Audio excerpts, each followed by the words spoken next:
Hello students, welcome to my channel the knowledge hub. आज हम study करेंगे resistance के रिगार्डिंग कुछ न्यूमेरिकल्स। सो ये फॉर्मूला है R is equal to rho L upon A. Resistance क्या है? Obstruction in the flow of current. अच्छा, ये क्या चीज़ है?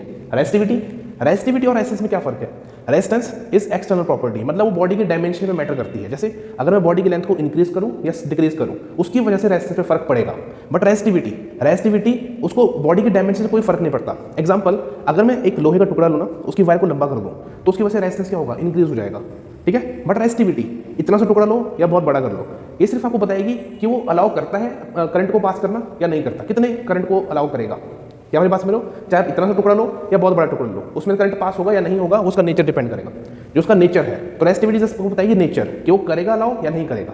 तो चाहे इतना सा लोहा लो या बहुत बड़ा लो, बस आपने चेक करना है कि वो अलाउ करेगा या नहीं करेगा। Hope you understand this. Now see, resistance is directly proportional to length. जितनी बड़ी लेंथ होगी उतना ज़्यादा रेजिस्टेंस होगा, और जितना ज़्यादा क्रॉस सेक्शन एरिया होगा उतना कम रेजिस्टेंस होगा। अभी क्रॉस सेक्शन एरिया क्या होता है? Front, the area of cross section in the front part. Okay, सिर्फ ये वाला एरिया जहाँ से एंटर पॉइंट है, ये एंटर कर रहे हैं। क्या मेरे पास टोटल एरिया से कोई मतलब नहीं है। Cross section area, length of the wire. Okay, start करें न्यूमेरिकल। देखो, पहला न्यूमेरिकल है अ वायर हैविंग लेंथ और क्रॉस सेक्शन दे रखा है। आपको बोलता है कि इसको 5 इक्वल पार्ट में तोड़ा गया, 5 इक्वल पार्ट में तोड़ा गया। तो बोलता है बताओ रेजिस्टेंस किसी एक पार्ट में कितना रेजिस्टेंस आएगा। ठीक है, तो सबसे पहले ऑर्डर तो मेरे पास आ गया R रो एल अपॉन ए। अगर मैं उसको 5 इक्वल पार्ट में तोड़ दूं, तो 5 इक्वल पार्ट में तोड़ दिया, 1 2 3 से 1 2 3 4 1 2 3 4 एंड 5। ठीक है, सो हर एक की लेंथ कितनी हो जाएगी? इसकी भी L/5, इसकी भी L/5, जितने पार्ट में तोड़ रखा है ना, टोटल लेंथ उससे डिवाइड कर दो। सो न्यू लेंथ कितनी आ जाएगी? L/5। ठीक है, new length is just equal to L/5। उसके एरिया कितना हो जाएगा? A/5 cross section area. तो क्या क्रॉस सेक्शन एरिया को फर्क पड़ेगा? लिखो A/5? नहीं, क्रॉस सेक्शन तो सेम ही रहना। आप यहाँ से तोड़ो, यहाँ से तोड़ो, हर जगह ऐसे सर्कल बने हुए। स्टार्टिंग पॉइंट, क्या मेरी बात समझ लो? एरिया ऑफ क्रॉस सेक्शन कोई फर्क नहीं पड़ेगा। ठीक है, so area of cross section is just same. अगर आप उसको 5 इक्वल पार्ट पे तोड़ रहे हो, तो एंटर जो पॉइंट है वो सेम ही रहेगा सबके लिए। क्या मेरी बात समझे? ठीक है, अब आ जाओ, देखो कितना आएगा। So new resistance will be equal to R dash rho. अब सिंस वायर तो सेम रही, उसका नेचर तो सेम ही है, तो रेजिस्टिविटी जो है सेम रहेगी। सो रेजिस्टिविटी लेंथ कितनी होगी? L/5, L/5 इंटू एरिया कितना था?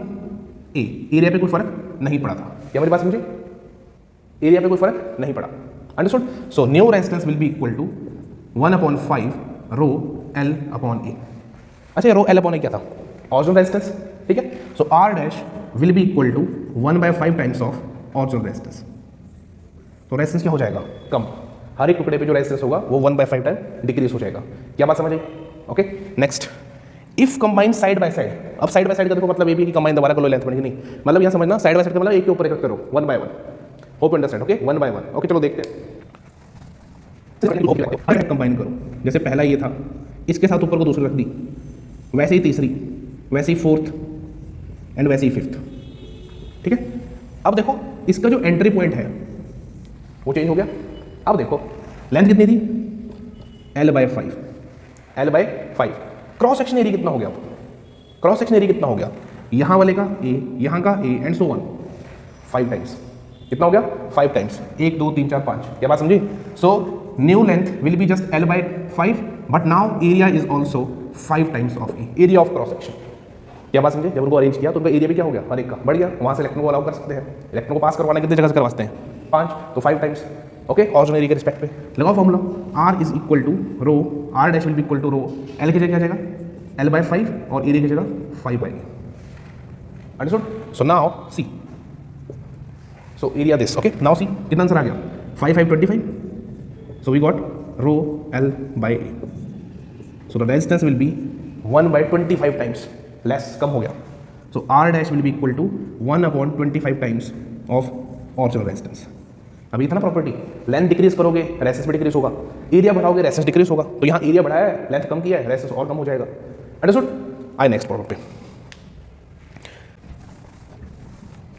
अब क्वेश्चन है कि अगर अब उन्हीं सभी पार्ट को मैं पैरेलली कनेक्ट कर दूं आपस में, पैरेलल कनेक्ट कर दूं आपस में, तो क्या फर्क पड़ेगा? मतलब अपने को सर्किट डायग्राम ड्रॉ करना पड़ेगा। इसी बैटरी से कनेक्ट किया बट पैरेलली।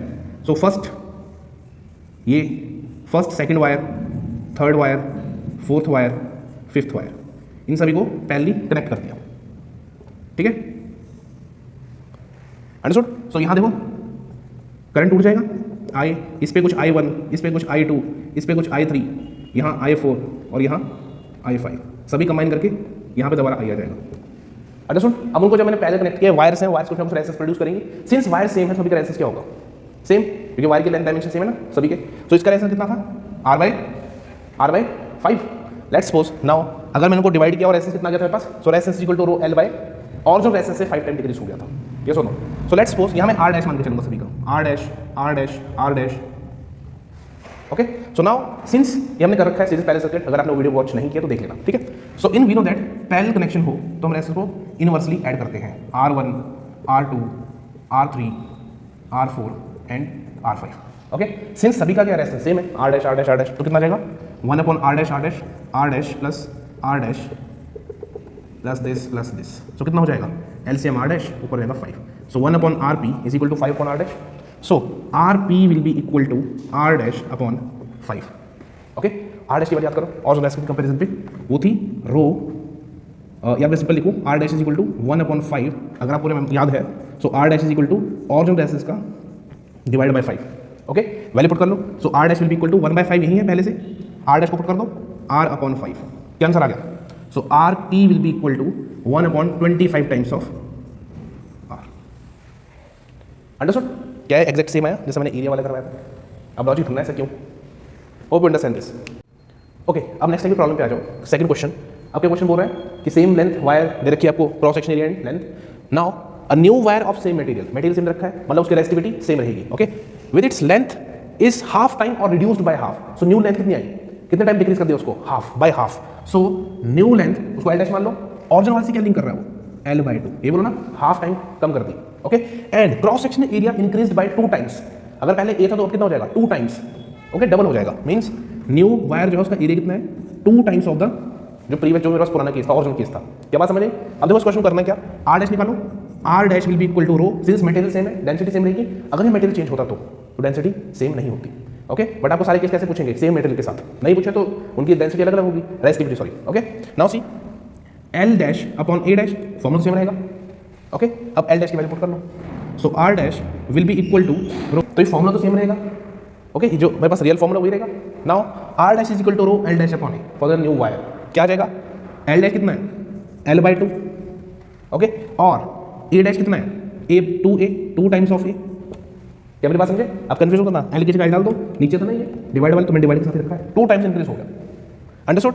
कर दो कैलकुलेट, कितना आ जाएगा 2 टू द 4, रूल याद रखो, पहले डिजिट लिख दो, जो भी डिजिट है उसको पहले लिख दो, 2 to the 4। So we got 1 upon 4 rho l upon a।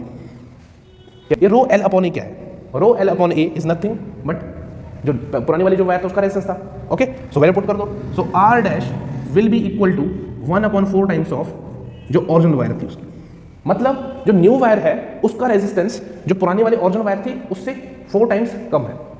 Understood?